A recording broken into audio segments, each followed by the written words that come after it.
Boxing Ego here. If you like this video, make sure you hit the like button and also subscribe to the channel and hit the bell icon on the top of your screen to get notified when the latest new content drops. 1.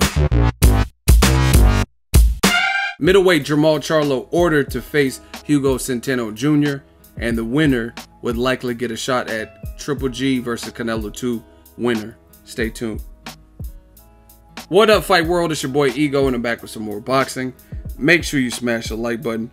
Also subscribe to the channel for the latest and greatest in boxing. If you want to become part of the gang, notification gang, please hit the bell icon. Shout out to the super chats, channel donations, the Venmo donations, and the Patreon donations and support. Thank you.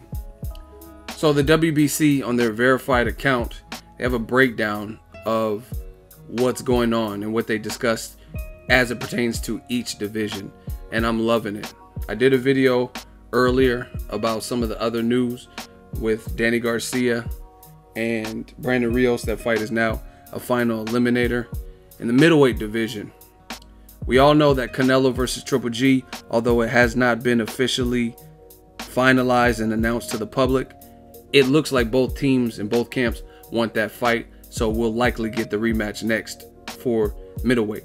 As a result, since they're kind of in negotiations right now for Canelo Golovkin 2, the WBC, to waste no time, Golovkin's WBC mandatory #1 challenger, Jermall Charlo, they're putting him in it's basically a bout for an interim title, and that's against Hugo Centeno Jr. So what that means is Canelo versus Triple G will likely fight Cinco de Mayo weekend, and at some point Jermall Charlo's next opponent should be Hugo Centeno Jr. unless one of them pulls out, gets injured or something, God forbid, right? And they were talking about putting that on the Errol Spence Jr. versus Lamont Peterson card.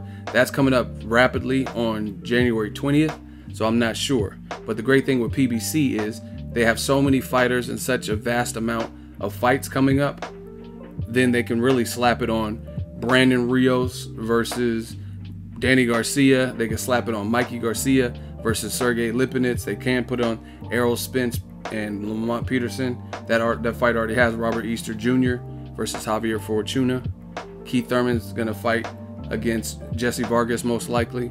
And that's just to name a few. Or they could make it his own event if they really wanted to. So I don't know when the fight will be staged, but I haven't heard any complaints from Charlo or Centeno Jr., so shout out to them. It looks like they're up for the challenge, and that's the breaking news from the WBC. Now, let's talk about it. Canelo Triple G, I've already stated on my channel, it's a good fight. I was at the first fight, T-Mobile Arena, and there's some controversy behind what really happened, especially with Adelaide Bird's scorecard. So this needs to happen. This tiebreaker needs to happen so we can get a conclusive, definitive answer, much like Andre Ward versus Sergey Kovalev, right? So I'm looking forward to that in 2018. 2017 was a great year for us boxing fans. Now, the thing is, I'm noticing a lot of fearful fans, and it's like Charlo is creeping on the doorway of a Golovkin fight. I really like that fight, right? Obviously, he would have to get past Hugo Centeno Jr. Shout out to my dude, Hugo Centeno Jr., right? But this is where it gets interesting.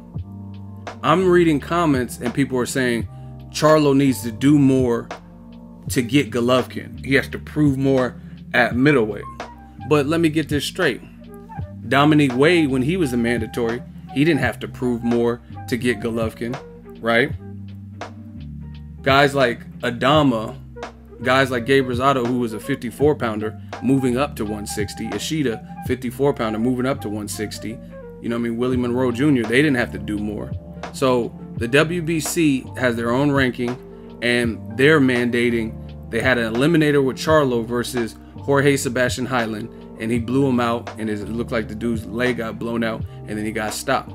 Now, just to keep everything flowing, Canelo's probably going to fight Triple G, and Charlo's going to fight Hugo Centeno Jr., most likely. Now, all of a sudden, people are like, oh, Charlo has to do more. This is a BS fight. It's like they're trying to prevent, they don't want Charlo to inch closer to a fight with Canelo or Triple G, fights that he's been pushing for. I was at New York, and they had a PBC press conference with both Charlos, and Charlo said straight up, he said, if you feel you the best at 160, I feel I'm the best, let's settle it. We can fight. That's the ultimate way to settle it. But I'm seeing a lot of excuses from the fans. So they say stuff like, oh, he beat a one-legged fighter. So him fighting in an interim fight with Hugo Centeno Jr., I don't know if some of y'all watch boxing, but Hugo Centeno Jr. has been in there with Julian J. Rock Williams, right?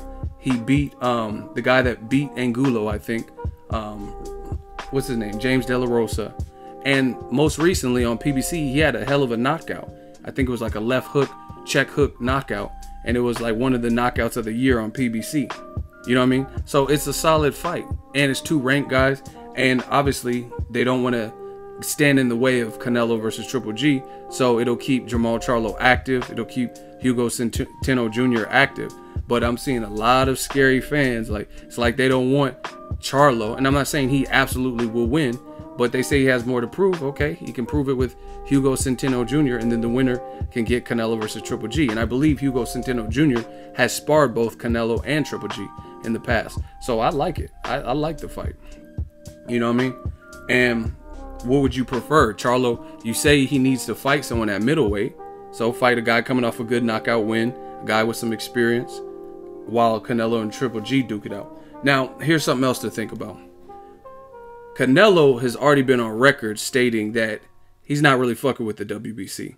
He doesn't like how he was treated in 2016 when it came to fighting Golovkin. He feels the WBC was out to get him or made it look like he was ducking Golovkin and afraid of him. So he has been on record for his last two fights at least, stating, I'm not collecting the WBC belt, win, lose, or draw. He did it with Julio Cesar Chavez Jr., and he did it in the first Golovkin fight. He said, even if I win, I don't want their belt. So that could be a monkey wrench in this. Let's say Canelo beats Golovkin in the rematch, but doesn't accept the WBC belt.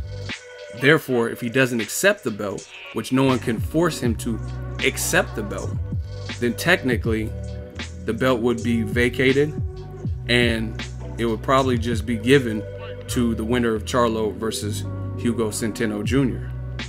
I mean, I don't know how, or maybe they would stage another fight between the number 1 and number 2 seed. I don't really know.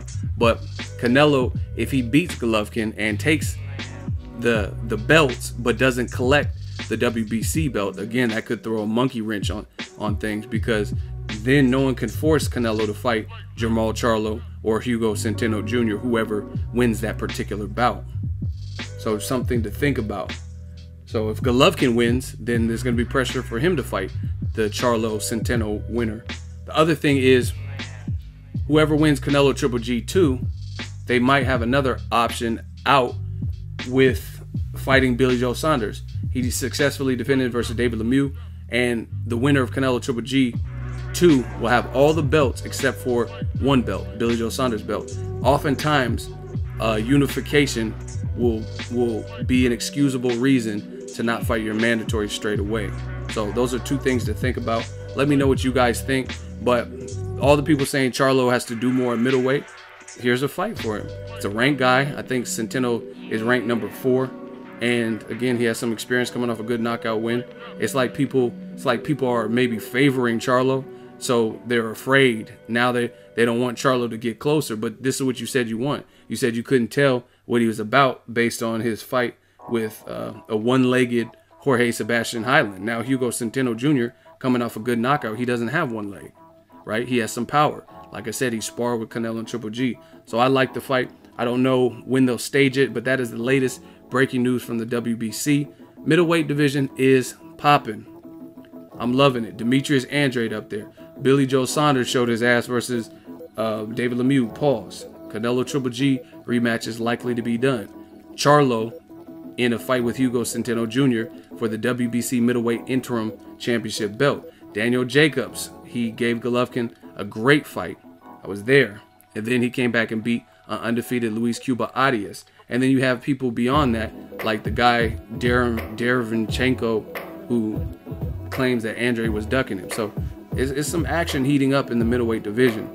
I'm really checking for it, really looking forward to it. Let me know what you think between Charlo and Hugo Centeno Jr. Who would win that fight? What fight card should they stage it on? And will the Canelo Triple G winner be bold enough to fight the winner of Charlo Centeno Jr.? Drop that in the comment section. Make sure you smash the like button. As always, hate, comment, and subscribe. Till next video is Ego signing off. So if you enjoyed this video and want more content like this on the channel, you can show your appreciation by going to the PayPal donate button or the YouTube support button. And you can donate any amount that you feel is equivalent to the value of this video. Much more to come. Thank you guys for your support. Boxing Ego, the future of boxing.